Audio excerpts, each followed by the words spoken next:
Sir, after every 7 years or 10 years, you put the burden on the working class. Stop. Now, that is exactly what we are doing. Stop. To meet our deficits, we are borrowing money externally and internally. And internal borrowings will hit only the poor man. Stop. What do we do today? Question mark. Today, we can raise funds. Stop. We issue the public sector bonds, the government bonds, the IDBI bonds, etc. Get subscribed immediately. Stop.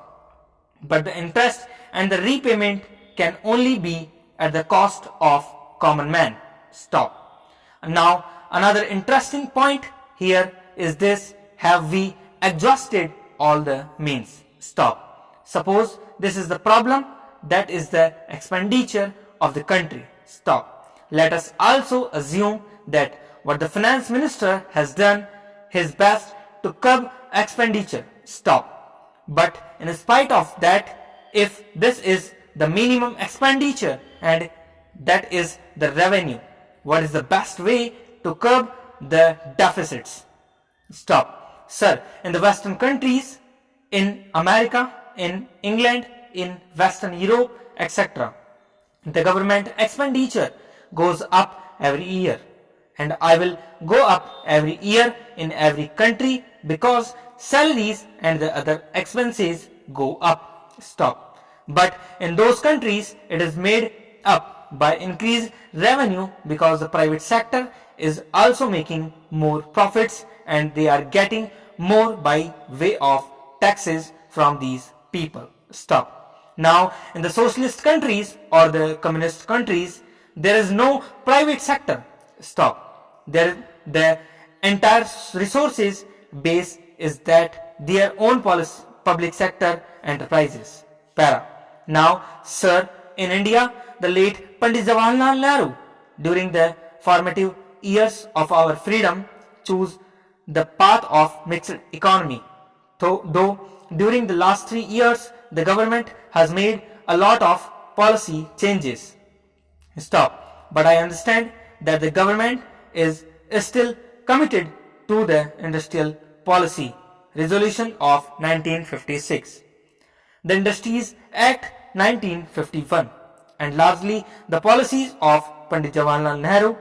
Stop. Now, sir, the policy of 1956 is largely and basically the policy of Pandit Jawaharlal Nehru, which was for a mixed economy in which there will be a private sector and there will be a public sector, and later on during Miss Indira Gandhi's time, the policy was that the private sector should have the commanding heights. Stop. Nevertheless, it is an agreed thing that the private sector and the public sector must exist, which means that both should be benefited the economy.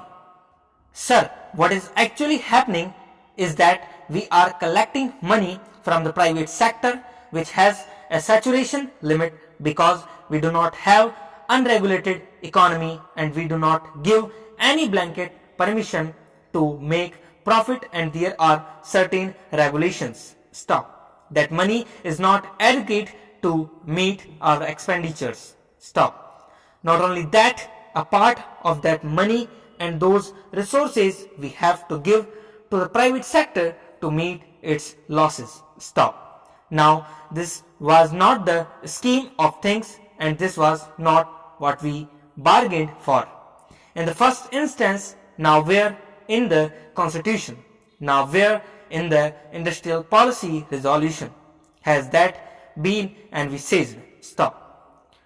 Public sector is very important and the social commitment is there and the purpose of the public sector is there. Sir, I can understand that if you run schools or hospitals or medical centers, there can be a deficit. Stop. But nobody said that there should be deficits in a steel making unit or in a cloth making units. Stop. That is not the way to run a welfare state, and that could not have been the scheme envisaged by Pandit Jawaharlal Nehru. Stop. So, sir, I submit that the correct and the proper way to meet this deficit is to increase our quarrels from the public sector undertakings. Stop. Here, sir, I want to refer to the long-term fiscal policy announced by the government in December 1985. Stop. Now the first question that arises is whether this policy is still followed in the absence of the government, saying that the policy is no more valid or announcing any other policy or a new policy.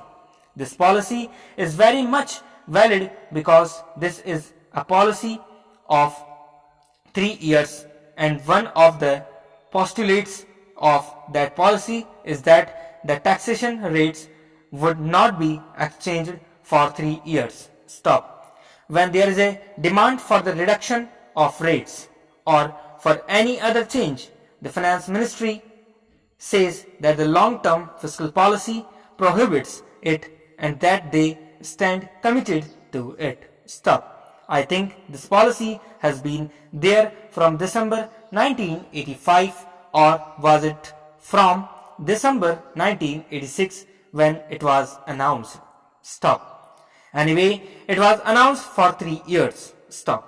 Now, sir, let me spend a few minutes and illustrate what that policy sought to achieve. Stop. Sir, in that policy itself, which is the government's own document and has been printed by this government and issued by this government, it is said that the balances from the current resource will be negative, that there will be negative balance from the current revenue during this fiscal year.